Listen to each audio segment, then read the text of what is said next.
gue tuh sebenarnya mau apa sih gitu, sampai akhirnya ikut pageant, sampai nggak jelas lah jadi YouTuber lah, bikin kasus lah, settingan, apalah bullshit itu semua. Itu bener-bener gue tuh jatuh banget, gue nggak punya duit cuy, uang gue tinggal 500.000 di ATM.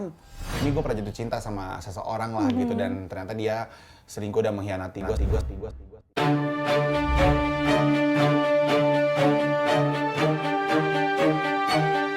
Bulan Februari pasti identik dengan yang happy-happy karena penuh kasih sayang. Dan kali ini bulan Februari juga ada tamu eksklusif yang pasti akan bawa kabar happy nih. Nah, ini ada Gandy Fernando. Halo Gandy, apa kabar?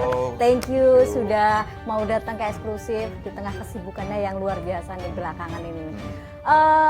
Bulan Februari kayaknya spesial buat Gandy. Pertama, film ya, tuh ada filmnya Gandy yang terbaru, film Lampir yang akan mulai tayang tanggal 14 Februari. Oh, 14 Februari di bioskop, berarti harus datang 14 Februari, Valentinean sama pacar, bolehlah nonton Lampir sedikit. Habis nyoblos. Iya betul, habis nyoblos, datang ke bioskop, nonton Lampir. Tapi sebelumnya ngobrol, happy birthday Gandy. Thank you, Kopun Kak.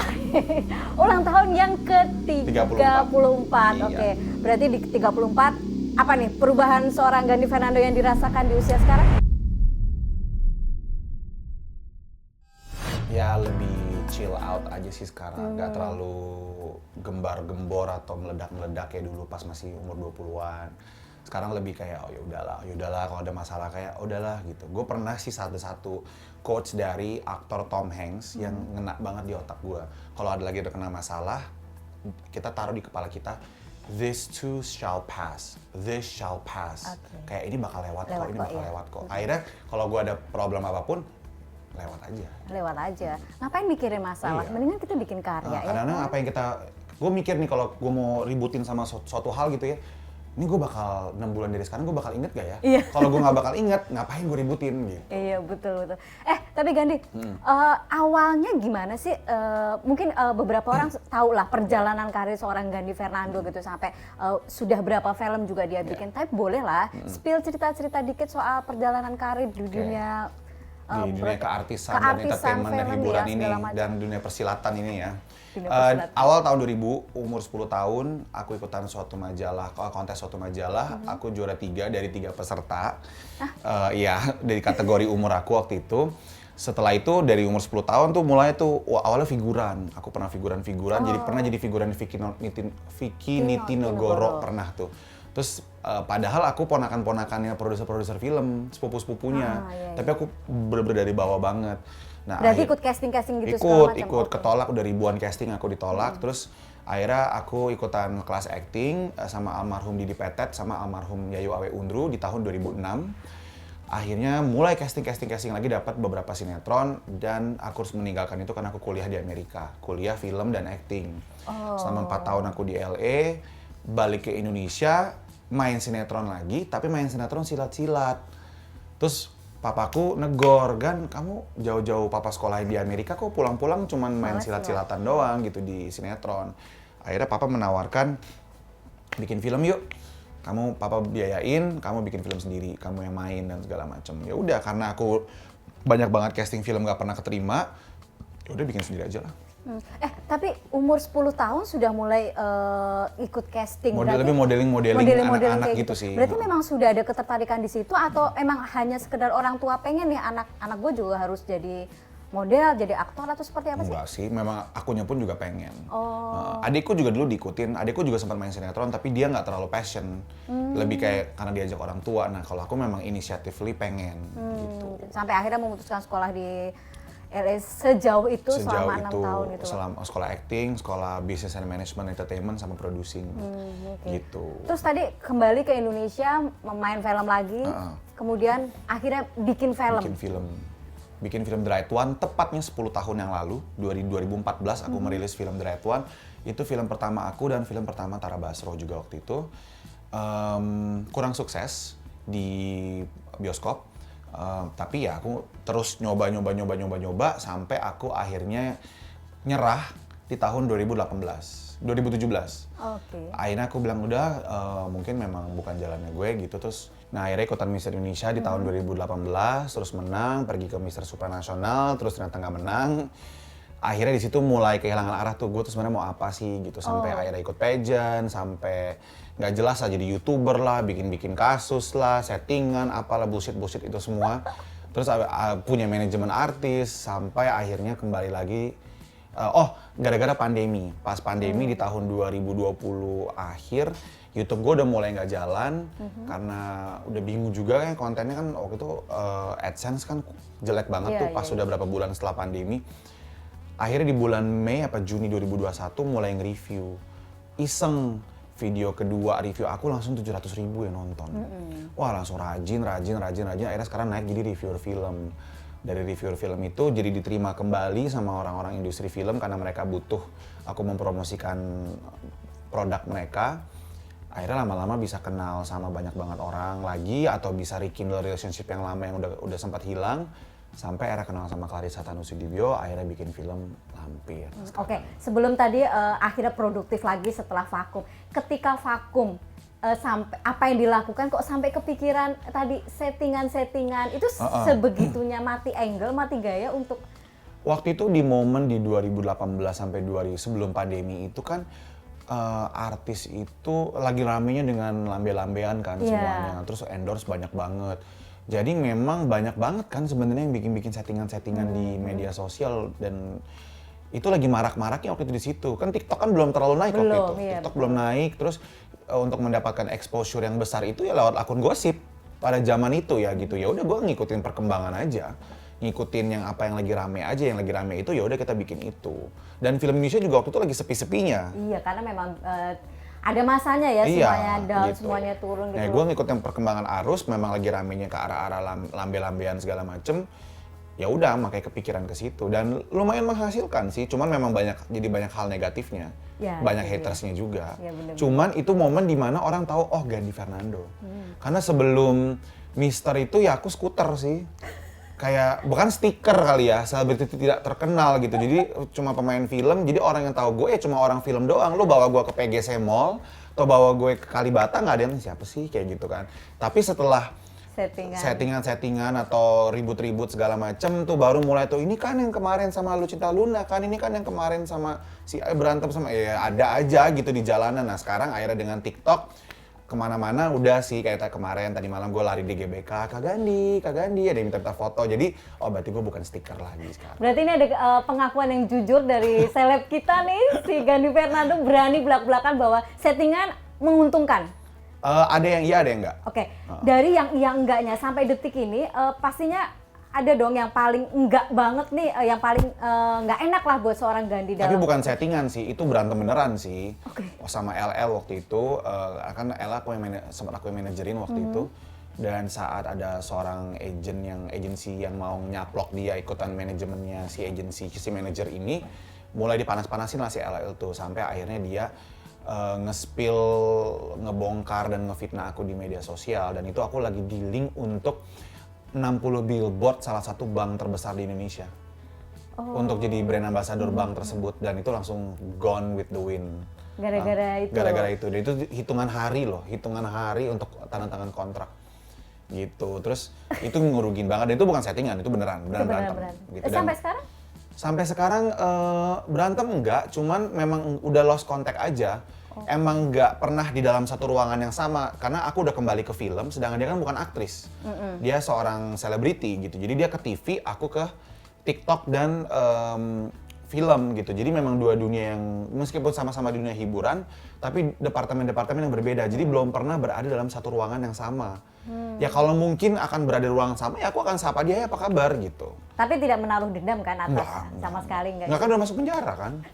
Waktu itu. Oke, waktu itu. Gitu, tapi kan udah. Jadi tahu juga ya perjalanan kenapa LL itu masuk penjara dengan semua settingan. Berarti Gandhi tahu semua dong A sampai Z-nya karena ya kan gue yang laporin.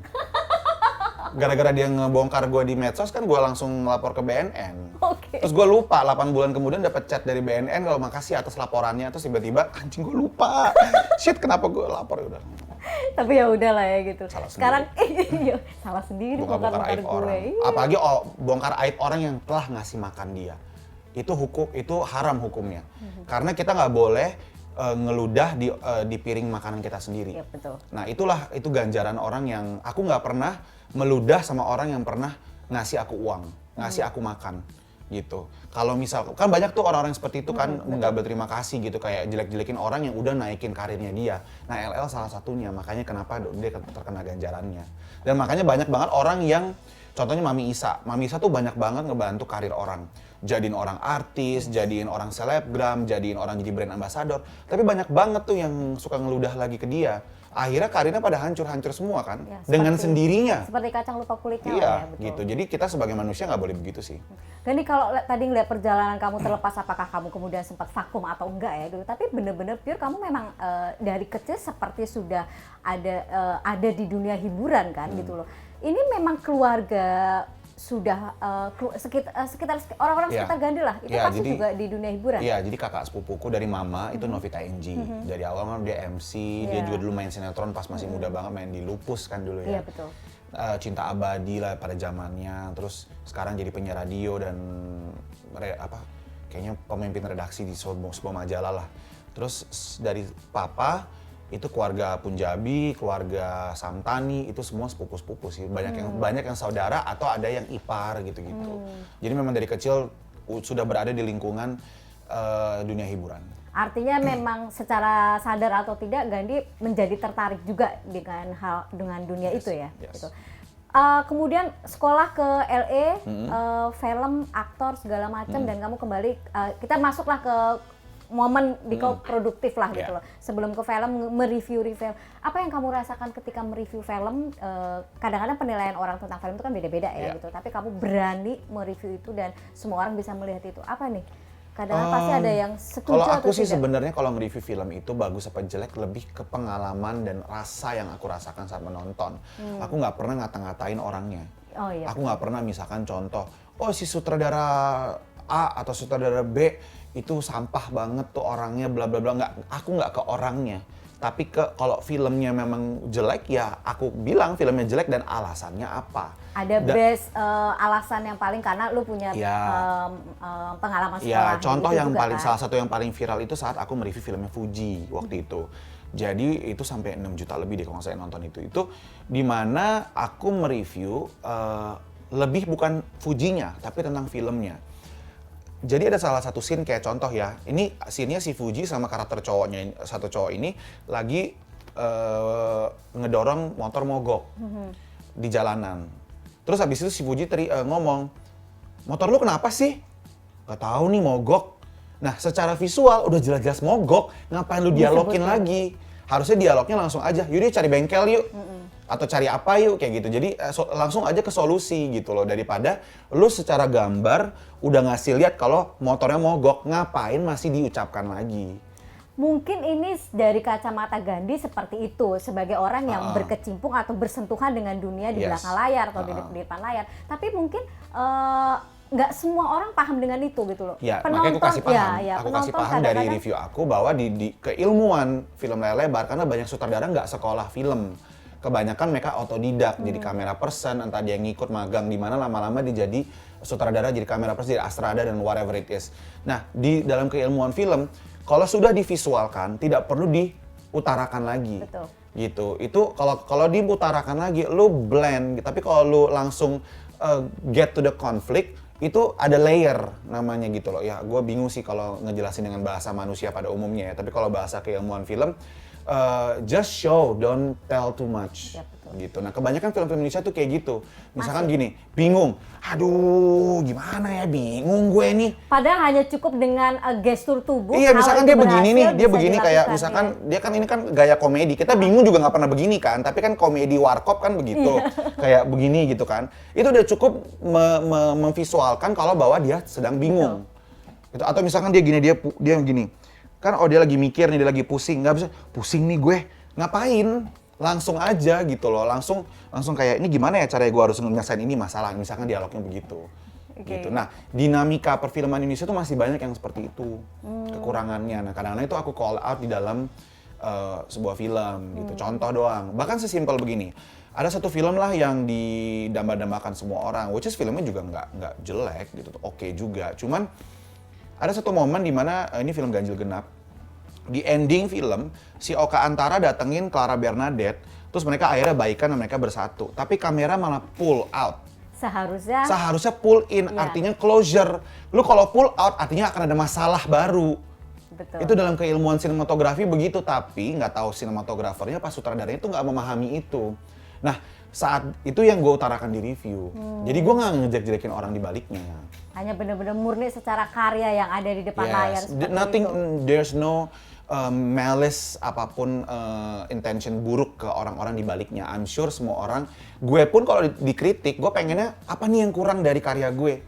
Gue paling sebel tuh kayak misalkan gue lagi baca-baca review-review Lampir ya, itu reviewnya banyak-banyak kayak ini pasti nggak bakal laku karena ada Gani Fernando-nya. Men, itu bukan kritik, itu lu namanya ngehina gue gitu loh. Apa nih kekurangannya Lampir yang harus gue benerin buat di film berikutnya? Kayak kemarin, kemarin kameranya ada salah satu momen yang buram, nggak fokus, bla bla bla bla. Oke, take note. Oh, ini ada bagian ini kegelapan, iya take note. Jadi itu gue terima karena itu sebuah kritik-kritik yang membangun gue supaya kedepannya itu lebih produksinya betul untuk kedepannya lebih berhati-hati dalam sebuah pembuatan gitu, karena setiap film pasti akan ada kekurangannya, mau itu Avatar sekalipun apa Avengers sekalipun atau petualangan Sherina atau ADC pasti akan ada kelebihan dan kekurangannya. Banyak ilmu nih yang kita dapat dari ngobrol. Baru opening sudah banyak nih ilmu tentang dunia perfilman. Gandhi, tapi akhirnya kamu memutuskan untuk bikin film. Sampai hari ini ada 10 film. 10 yang sudah aku produserin. Nah, oke. Dari 10 ini kan tidak semua Gandhi menjadi pemain. Yes. Ada sebagian hanya pure jadi produser. Kebanyakan sih jadi pemain. Kebanyakan jadi pemain, tapi beberapa juga menjadi produser. Cuma satu sih yang jadi pemain. Tapi terus ada juga, nggak semua juga itu naskah atau ceritanya aku yang tulis, tapi mostly ide ceritaku. Oke. Gimana nih memanage, memilih menjadi aktor, memilih menjadi produser aja, atau juga ikut nulis, ini pertimbangannya apa dalam setiap film-film yang dibikin? Ya, aku dari dulu memang pengen jadi aktor, tapi memang nggak banyak yang memberikan kesempatan. Jadi aku berpikir, ya mendingan bikin sendiri aja sih, ngapain sih harus nunggu-nunggu bunga dari orang, mendingan bikin kita ciptakan tamannya kita sendiri aja. Aku punya kemampuan untuk itu, kenapa enggak? Iya, dan betul. Prosesnya aku melakukan itu, aku juga mengajak orang-orang yang berpotensi menjadi orang-orang hebat di industri. Seperti misalkan Tara Basro, film pertama dia sama aku, Ganindra Bimo, terus Ratu Felicia yang sempat hilang main lagi di filmku, film horor pertamanya Acha Septriasa, film Luna Maya setelah 8 tahun vakum, film pertamanya Ardina Rasti setelah 7 tahun vakum. Jadi banyak banget film-film pertama orang, bahkan bukan cuma di aktor doang, tapi di sutradara, di DOP, di mana-mana tuh aku memberikan banyak kesempatan ke orang-orang ini juga semuanya. Gitu. Tapi dari 10 itu berapa yang benar-benar ditulis sendiri secara ide ceritanya? Kayaknya 5 deh. 5 itu ditulis. Tapi semuanya sebenarnya gini, meskipun aku tidak menulis full filmnya, ide cerita tetap dari aku, tapi saat mereka si sang penulisnya atau sutradaranya memberikan skripnya aku, kita nulis bareng. Oh. Karena aku memang penulis skenario, Iya, jadi betul. dialognya atau aku actingin gitu. Jadi kadang-kadang kan sutradara atau dialog-dialog perfilman Indonesia itu suka kaku, karena sutradara sama penulis itu bukan aktor. Nah, aku actingin nih, oke, sekarang perannya si ini, oke, bla bla bla bla, nggak enak gitu. Untuk ganti gimana ya cara ngomongnya enak gitu. Jadi lebih naturalnya seperti apa? Nah, itu aku bantu tulis di situ. Nah, itu sutradara dan penulis itu bukan aktor, tapi lo ada di posisi 3 posisi itu Yeah. gitu. Nah, bagaimana lo membatasin itu dengan saat menjadi aktor, saat memposisikan sebagai sutradara? Oke, kalau jadi sutradara aku belum pernah. Oh, Aku jadi produser dan aktor di lokasi. Jadi aku selalu punya sutradara. Tapi sutradaraku, karena mostly sutradara baru, kalau nggak film pertama, film kedua, itu harus presentasi scene per scene ke aku bagaimana cara dia akan memfilmkan scene tersebut.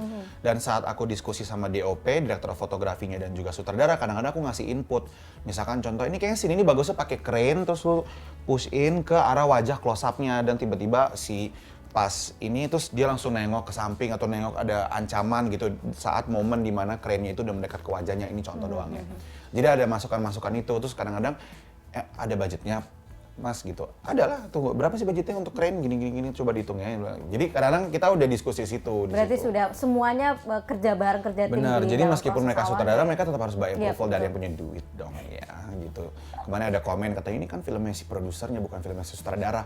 Ya mana ada sih film itu filmnya si sutradaranya doang, kecuali Joko Anwar sama Upi kayaknya ya. Mostly kan semuanya harus lapor Semua sama yang punya terlibat, duit dong. benar. Mau di Hollywood, mau di India, mau dimanapun itu gitu.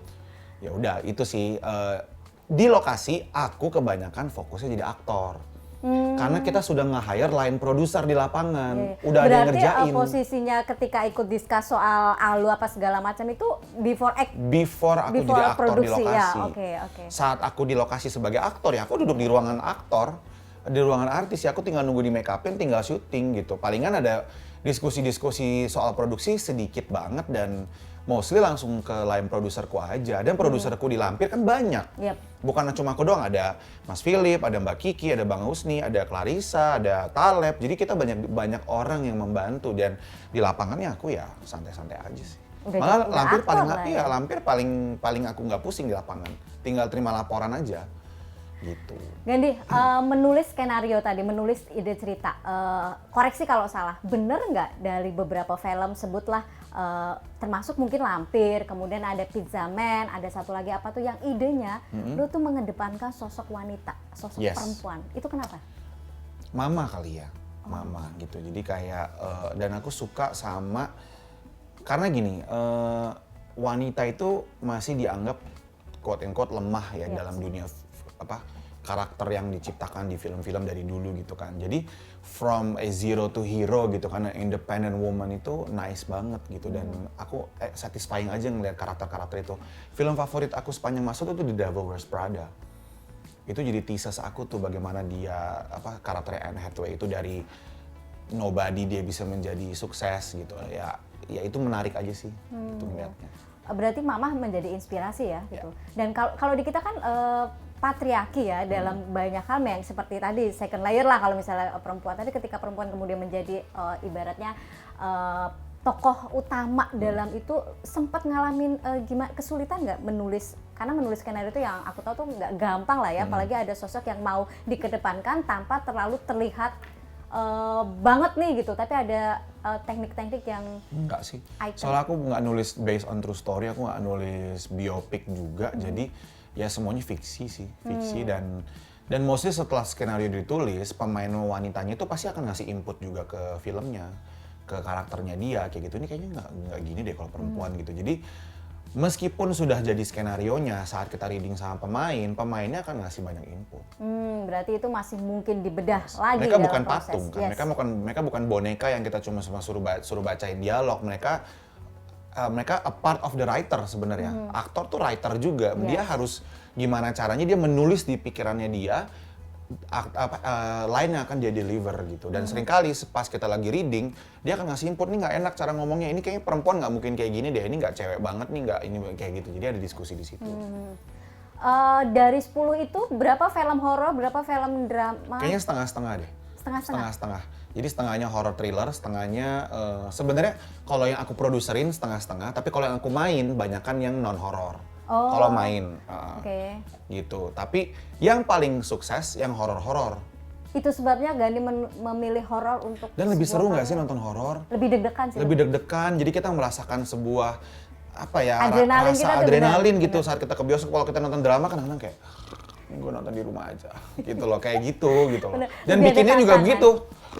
Bosan kayak gitu loh. Tapi kalau bikin horor kan keren gitu, action gitu, ditakutin, hantu, creature, pokoknya seru aja gitu bikin. Tapi terlepas dari itu, kenapa Gandhi sendiri jadi suka dengan horor? Aku suka semua film. Aku suka semua film, tapi aku lebih enjoy bikin horor. Karena? Nggak tahu ya, suka aja sih. Karena nggak ada alasannya sih. Lebih, ya itu, kita tuh nonton bioskop itu ingin merasakan sebuah emosi. Entah nangis, entah happy, ketawa, takut, tegang gitu. Nah, rasa takut dan ketegangan itu aku lebih suka di dalam bioskop gitu. Kayaknya lebih seru aja dengan sound system yang bagus dan gambar yang besar tuh lebih enak dibandingkan nonton drama. Nonton drama mah di handphone apa di TV juga udah bisa sekarang. Gitu. Katanya sih kalau orang suka horor, apalagi membuat film horor, dia memang pemberani. Tapi katanya juga introvert. Kamu orang yang introvert juga nggak sih? Masa sih? Kata siapa? Iya, dalam ilmu psikologi gitu. Orang yang punya kecenderungan terhadap horor, dia that's why kenapa dia mengekspresikan dengan ketakutan segala macam. Gandhi juga gitu? Enggak, aku ekstrovert sih. Sangat ekstrovert. Ya kan tadi kita ngobrol-ngobrolnya aku cerewet. Iya, makanya saya jadi bingung. Ini suka horor, tapi agak bertolak belakang dengan ini. Enggak, aku ekstrovert banget sih. Aku gampang bisa kenal banyak orang. mungkin tuh salah satu kenapa orang banyak bete juga sama aku kali ya, kayak ini orang gampang banget sih bisa kenal A, si B, si C, si D gitu, kayak gampang aja gitu buat aku. Nggak tahu kenapa. Oke, lucu. Udah bawaannya aja sih. Oke, Gitu. boleh diminum dulu sebelum kita boleh. nanti akan ngebahas soal Boleh. film yang akan tayang besok tanggal 14 Februari. Oke, sekarang tadi sudah dibocorin tentang perfilman dari Gandhi. Sekarang mau beneran nih ngebahas soal Lampir yang besok tanggal 14 akan perdana di bioskop ini. Gimana nih produksi Lampir, berapa lama? Bagaimana prosesnya di situ sebagai eksekutif produser, tapi sekaligus sebagai aktor juga gitu. Gimana nih? Aku udah punya ide Mak Lampir ini udah dari 10-an tahun yang lalu, dan memang dari dulu suka sama sosok Mak Lampir ini dengan ketawanya ikonik banget ya dulu dengan almarhumah Farida Pasha kan. Tapi gimana caranya menginterpretasikannya, memodifikasinya dengan versiku sendiri. Karena nggak mungkin kan yang versinya Farida Pasha itu kan nggak serem. Iya. Itu kan lebih kayak dukun kolosal ya gitu. Jadi gimana caranya memodifikasi untuk memodernisasinya untuk generasi sekarang. Gitu. Akhirnya jadilah Lampir 10 tahun kemudian saat aku nge-pitch ide tersebut ke beberapa produserku, salah satunya Clarissa Tanusudibyo dari Vision Plus, dan mereka tertarik karena memang orang tahu Mak Lampir. Iya, betul. Meskipun orang nggak ngikutin seriesnya atau nggak tahu legendanya. Tapi sosok itu dekat Betul. dengan kita. Tapi aku nggak mau langsung Mak Lampir, aku maunya Lampirnya dulu. Jadi ini awal mulanya dulu nih, baru ngetisnya dulu gitu loh. Nah, proses syutingnya sendiri sih sekitar 2 mingguan doang sih. 2 mingguan, terus proses pre-pro-nya cuma sebulan, ngeditnya sih sekitar 5-6 bulan karena ada beberapa CGI yang lumayan lama. Udah, terus tayang di bioskop di Februari. Jadi kita syutingnya di bulan Juni. Menarik nih ketika menghilangkan kata mak di depan dan hanya memilih Lampir gitu. Meskipun nanti Gandhi mungkin punya rencana untuk film selanjutnya gitu. Tapi ada kekhawatiran nggak tentang identitas Mak Lampir ini yang sudah dikenal orang gitu? Pasti orang akan bertanya kenapa sih nggak Mak Lampir gitu. Jujur ketika aku ngelihat itu juga kenapa nggak Mak Lampir aja ya? Karena itu kan ada tagline-nya, tagline itu disarang Mak titik Lampir judul.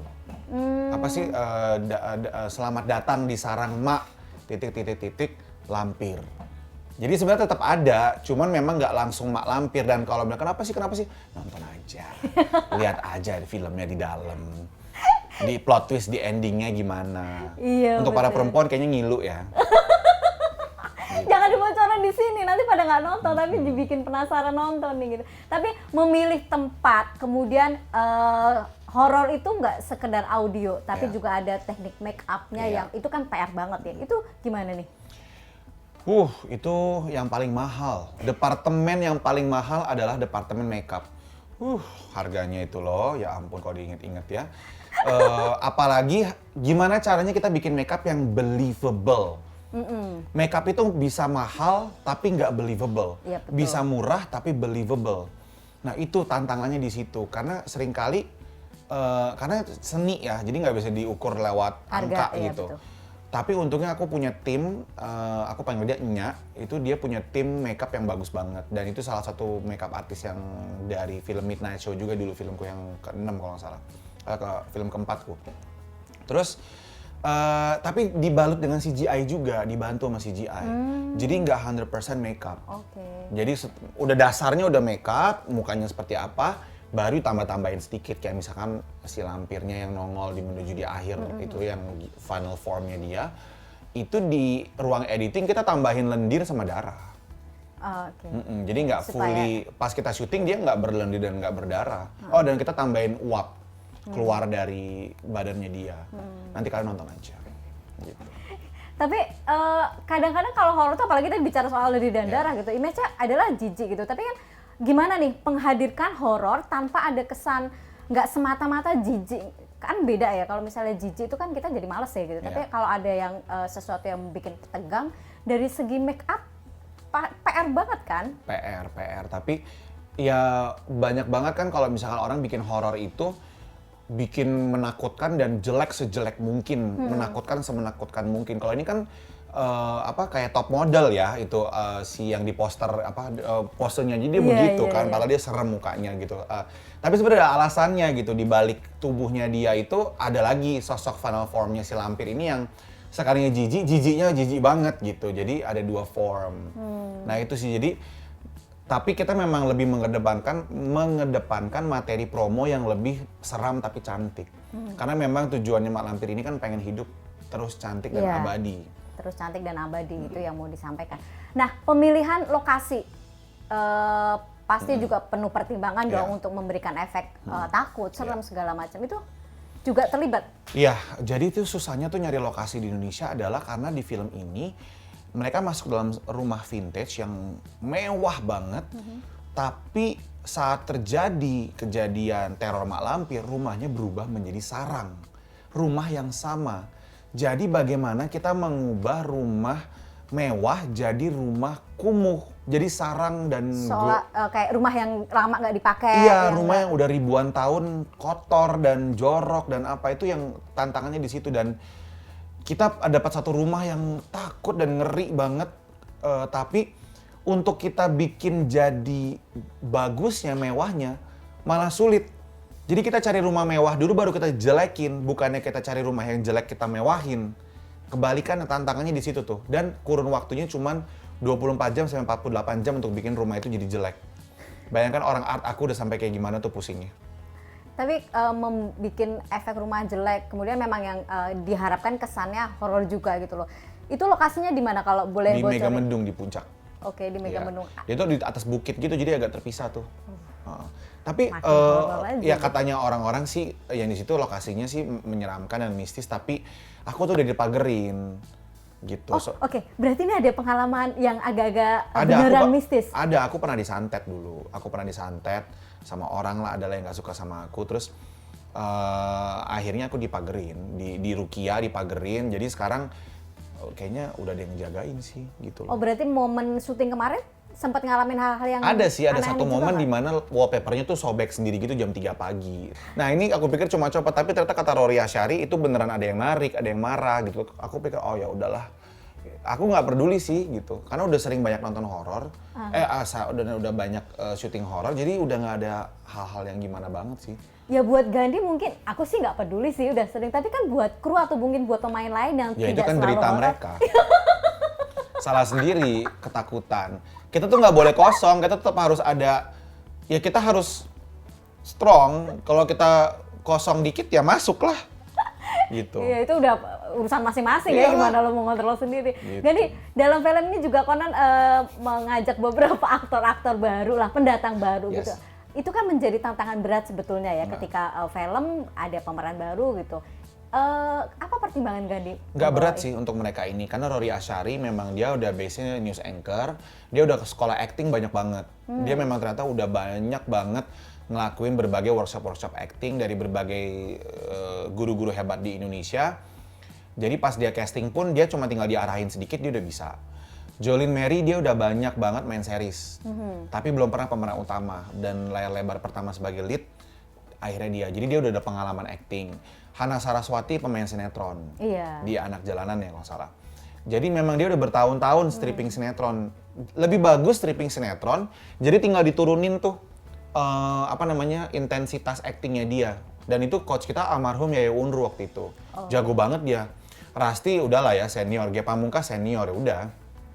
Tapi gitu. Ketika Gandhi berhadapan dengan yang senior, sebutlah Rasti sama Ge Pamungkas, kemudian juga harus berhadapan dengan yang lain gitu yang mungkin tidak sesenior Rasti dan itu. Gimana Gandhi mengimbangi semua itu? Jadi yang aku lakukan adalah, kan aku yang casting mereka semua, aku yang memilih mereka semua. Mereka itu semua tidak mengenal satu sama lain. Jadi aku mengambil mereka dari market yang berbeda-beda. Jolin Putri Indonesia, Rory Asyari news anchor, ada yang Rasti artis kawakan, Ge Pamungkas stand up comedian, Hana Saraswati pemain sinetron, dan aku tiktoker dan film. Ini 6 dunia yang berbeda kan sebenarnya. Yang paling mendekat cuma aku sama Rasti doang lah, atau aku sama Ge karena sama satu dunia film. Saat hari pertama kita lagi reading, aku udah ngomong sama anak-anak, kalian semua tuh satu frekuensi, sama-sama gesrek, sama-sama sedeng. Tapi kalian masih malu-malu karena kalian belum kenal. Once kalian udah kenal, gue yakin kalian semua bakal nyambung banget. Dan bener, ini lokasi dalam sejarah karir aku, lokasi paling menyenangkan.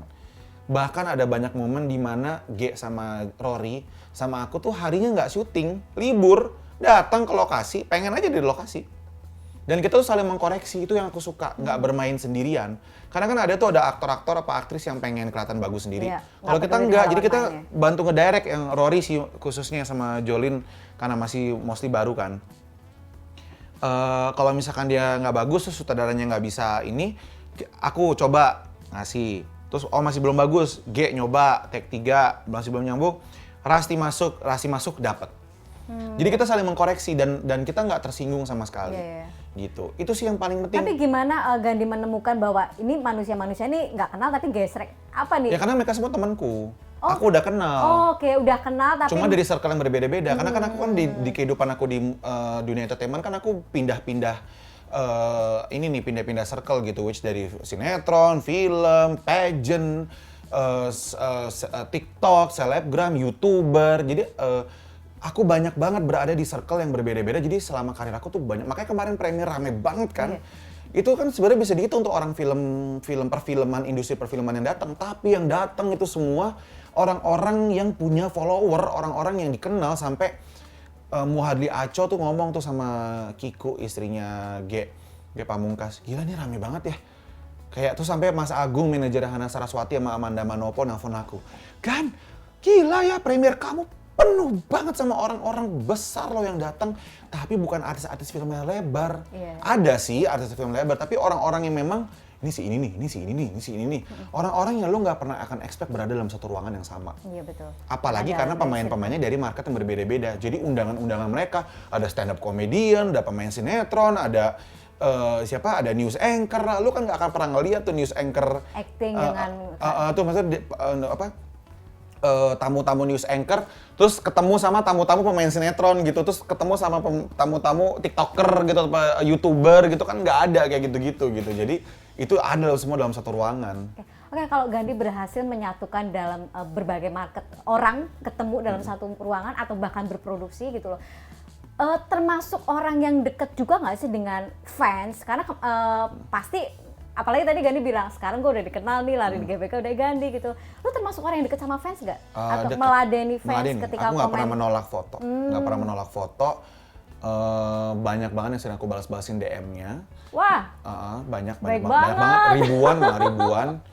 Makanya kemarin banyak, dan aku tidak mau mereka memanggil aku idola, dan aku tidak mau memanggil mereka fans. Jadi? Teman-teman. Aduh norak banget deh manggil-manggil, fans gue. Ih cantik kali ya. Fans gue, nggak udah friends, maksudnya temen gitu. Jadi kayak bahkan kemarin yang datang banyak banget ngechat, gila ya Kak Gandhi tuh, kenapa aku ngefans sama Kak Gandhi? Karena Kak Gandhi itu artis yang nggak ngartis, elit yang nggak ngelit, katanya gitu. Terus humble dan masih mau ngobrol sama kita-kita rakyat jelata gitu, isi DM-nya gitu. Hei nggak usah lebay lu lu kan udah kenal sama gue udah lama dan udah nge-support gue udah lama dan ya gue tuh terlahir di Amerika itu, bukan terlahir di Amerika, maksudnya di saat gue kuliah di Amerika, besar di Amerika, nggak ada tuh yang namanya strata tuh nggak ada kayak gitu. Jadi ya lu kalau misalkan kerja jadi waiter dan waitress, lu harus hormat juga seolah-olah kita mau di-treat sebaliknya. Makanya gue nggak suka tuh manggil kayak, oh supir gue, oh ART gue, no. Bahkan asisten gue aja gue bilangnya temen gue, padahal asisten gue. Tapi ini nggak sih, kan biasanya kalau itu ada batasan lah gitu, batasan lu untuk dekat atau mungkin terbuka cerita sama orang yang notabene hanya sekedar fans, meskipun tidak menyebut fans, itu batasan lu seperti apa tuh? Ya, gue nggak cerita-cerita yang terlalu personal lah ke fans gue gitu. Maksudnya tetap sebatasan sebagai teman biasa aja, nggak ya sebatas ngomongin karya, ngomongin project-project kedepannya apa. Tapi kalau ketemu dan mereka datang, kadang yuk ikut makan yuk gitu. Makan ngobrol-ngobrol biasa aja gitu. Gue nggak pernah nge-treat mereka kayak makasih ya udah. Oh iya. Seolah-olah. Emang lu Taylor Swift apa? Gitu. Makanya following gue juga banyak kan, karena gue banyak follow fans gue juga kadang-kadang. Yang memang loyal udah bertahun-tahun ya. Jadi sebut fans deh. Maksudnya orang yang mensupport gue. Mensupport gitu. Mensupport ngebahas soal karya. Makanya kemarin pas premier aku tuh nggak ada tuh turun di eskalator di CGV tuh yang dada-dada. Kan kadang suka gitu kan. Kan pada tanya kok Gani nggak mau sih turun-turun dari eskalator dada-dada gitu, terus semua orang foto-foto dari bawah. Ih, nggak mau. Gue bukan Ed Sheeran, bukan Blackpink gue itu loh. Gue lebih nyaman ngeblend dengan mereka secara bareng-bareng kan gitu. Nah kalau tadi ngomongin karya, menol karya, terus kamu juga deket sama itu. Yang aku penasaran kalau mau jawab, Asmara apa kabar? Nggak pernah kelihatan. Aduh, kenapa nih? Lagi sibuk banget ya. Asik. Gue tidur 3-4 jam gitu ya, jadi kalau misalkan ngedeket sama gue sudah datangnya ke rumah gue. Terus habis udahan udah ya, bye. Nanti ketemuan lagi minggu depan gitu. Sejam aja. Gue bingung berkata. Gak usah pacar-pacaran lah. Oh, gak usah pacar-pacaran, kenapa nih? Ada trauma sakit hati kah?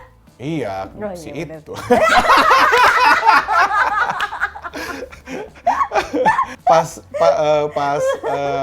ini inside joke guys, maaf sorry, ini bercanda.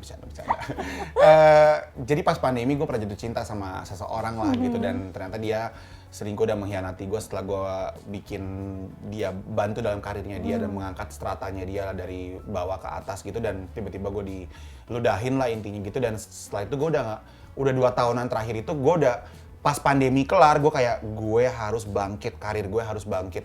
Stop with this bullshit, pacar-pacaran tuh kayak udah nggak penting lagi kayak gitu loh. Oke, tapi nggak publish ya memang mengkeep itu. Karena ada beberapa pacar lo, entah pacar atau sekedar teman dekat ya, pernah juga menjadi pemberitaan kayak Citra, bahkan sama Rasti. Oh, kalau Arya Rasti tuh awalnya settingan, terus cinlok. Gara-gara settingan cinlok jadi beneran. Hati-hati kalau bikin settingan. Iya, bikin settingan jadi cinlok gitu. Terus ya udah akhirnya sampai sekarang jadi sahabat. Dan pas Ari Dwi Andika mau nikahin Rasti, dia izin dulu ke aku. Gitu. Jadi ngobrol mas bukan izin sih, lebih diskusi lah kayak gitu. Karena aku jadi sahabatnya Rasti gitu. Jadi misalnya dari settingan, mengenal pacaran, putus, putus, sahabat gitu. Bisa ya mantan jadi sahabat? Bisa lah, bisa. Yang umur 10 tahun yang lalu, 8 tahun lalu, gue banyak banget loh mantan gue yang jadi sahabat gue. Jadi kayaknya barisan mantannya luar biasa. Kemarin pas gala premier tuh ada kali sekitar 30-40 mantan gue. Dalam satu ruangan yang sama. Umurnya 34, mantannya juga 30 ya? Ini yang awet yang mana nih? Yang punya durasi panjang, punya pacaran? Oh, yang paling panjang 2 tahun. Ada 2 yang 2 tahun, satu yang setahun. Mostly di bawah setahun. Bosan ganti. Kayak iklan dalam ya. Tapi kalau sama si Citra dan dulu pernah juga kan? Deket doang. Kalau sama siapa? Baby Faye. Nah, itu? Baby Faye itu deket. Settingan terus deket, terus nggak lama dia naksir beneran. Tuh kan, semua berawal dari settingan. Gue nggak pengen sih. Oh, nggak pengen. Pengennya jadi sahabat aja. Oh, gitu. Tapi kan sudah dekat bisa nolak, kan pasti menjadi hubungannya nggak nyaman, ada sesuatu yang ngeganjel. Kan gue orangnya to the point. Gue kalau apa gue omongin langsung. Udahlah Beb, nggak usah Beb lagi manggilnya. Udahlah Beb, nggak usah itu gitu, jadi teman aja gitu. Gitu sih. Gila ya. Ya gue lupa waktu itu kata-katanya gimana ya. Gue tau kalau Baby Faye nonton, gue lupa ya. Aku lupa ngomongnya gimana waktu itu. Tapi ada lah momen dimana kayak udahlah gitu. Ya udahlah ya, yang lalu biar berlalu ya gitu. Jadi semua matanya udah jadi masa lalu, masa depannya cariin. Ya, hanya sama-sama nyari aja. Ntar dulu setelah kita doain dulu lampir 1 juta penonton. Betul. Uang gue banyak ya. Terus gue kan udah janji nih sama Pak Hari sama Clarissa untuk bikin film yang banyak untuk Vision Plus. Jadi gue mau fokus itu dulu sekarang. Gitu. Karena pas pandemi itu bener-bener gue tuh jatuh banget. Gue nggak punya duit cuy. Uang gue tinggal 500.000 di ATM. Buat bayar listrik aja waktu itu nggak ada. Pas pandemi gila, kita tuh nggak ada kerjaan loh. Kita nggak ada job loh. Percaya 500.000-nya Gandhi. Sumpah, karena gue dulu punya banyak pegawai. Jadi gue nge-cover banyak banget gaji pegawai selama 4-5 bulan yang mereka nggak kerja. Gitu loh. Jadi banyak kok ada business owner gitu yang langsung habis berapa M untuk ngegaji seluruh pegawainya dia untuk nahan berapa bulan. Sampai akhirnya udah nggak bisa apa-apa, di let go gitu. Jadi gue memang bener, ya kalau cash ya, kalau aset ya masih ada. Tapi kan pas pandemi nggak bisa jual aset. Iya, susah gitu. Ya mudah-mudahan dari asetnya lampir bisa digadaikan cuma diri kan. Coy ya. Coy. Coy, jangan sampai kan ngekucica kan nggak masuk akal gitu. Digadein atau dijual ya, nanti jual hati ya kan, jual Iya, ginjal, makanya. aduh jangan deh. Oke, pokoknya mudah-mudahan dari Lampir ini target 1 juta penonton. Targetnya sih 2 juta, 2 juta. target doang kan, aminin aja Tapi dulu. biasanya memang horor itu punya masa yang lebih banyak sih. Gue tuh gini, gue tuh tipe orang yang gue punya target tinggi. Tapi jangan halusinasi ya, karena 2 juta masih achievable. Ada film Indonesia yang bahkan mencapai 10 juta. Bahkan di media sosial gue, di TikTok gue, oke, resolusi gue di tahun 2024, TikTok gue harus 1 juta. Nanti di bulan Desember nggak nyampe 1 juta nggak apa-apa, tapi selama 1 tahun gue punya resolusi gimana caranya TikTok gue follower sampai 1 juta. Begitupun di film gue. Oke, resolusi gue harus 2 juta, target gue. 2 juta penonton. Nyampe apa enggak itu udah kuasa Tuhan. Yap. Yang penting kita udah berusaha di kepala kita bahwa kita harus mencapai 2 juta penonton. Nggak nyampe, Ya sampai sudah. urusan belakangan. Tapi bukan berarti nanti kita tetap berharap sampai, tapi kalaupun enggak tetap Iya. akan Karena ada kalau kita produksi punya target, kan. karena kalau kita punya target tinggi, kita akan ngedorong Yes, diri kita gimana betul. caranya, putar lagi otaknya, kita harus gimana caranya nih film ditonton gitu. Ya betul. Pokoknya harus mencapai target dulu. Secara horor juga punya peminat yang cukup banyak lah gitu loh. Ya. Oke Gandhi, boleh ajak dulu deh sebelum closing, ajak buat setelah nyoblos tanggal 14 nonton. Ya, teman-teman setelah nyoblos banyak banget promo buy one get one, bawa tinta jari kamu nonton film Lampir di bioskop kesayangan kamu mulai 14 Februari 2024. Jangan lupa mampir nonton Lampir. Ih, cakep banget loh, mampir nonton Lampir. Gandhi Fernando, thank you sudah datang di Eksklusif. Sukses buat filmnya, sukses buat karirnya, sukses buat menemukan masa depannya ya. Amin. Jangan kembali ke masa lalu. Ya elah, Aduh. sok nasihatin aja gue.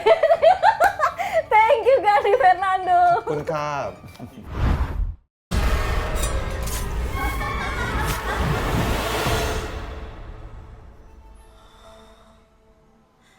Belakangan ini aku ngerasa ada yang aneh. Perasaan ini tuh bukan cuma sekali 2 kali. Itu cuman mimpi buruk, Wen. Gimana kalau kita semua healing? Yuk.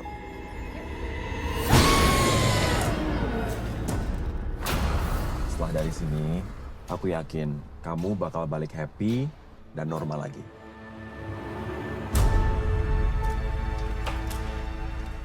Welcome guys. Bangunan ini udah berdiri dari sejak kapan, Nas? Kalau kata teman gue sih ini dari tahun 1900-an. Jadi tempat ini tuh turun-temurun dari keluarganya.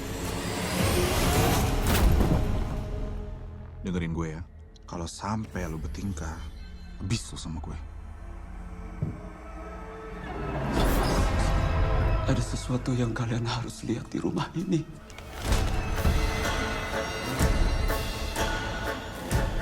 Tak ada cara untuk kembali. Hanya tersisa 1. Dan sisanya akan menjadi santapan.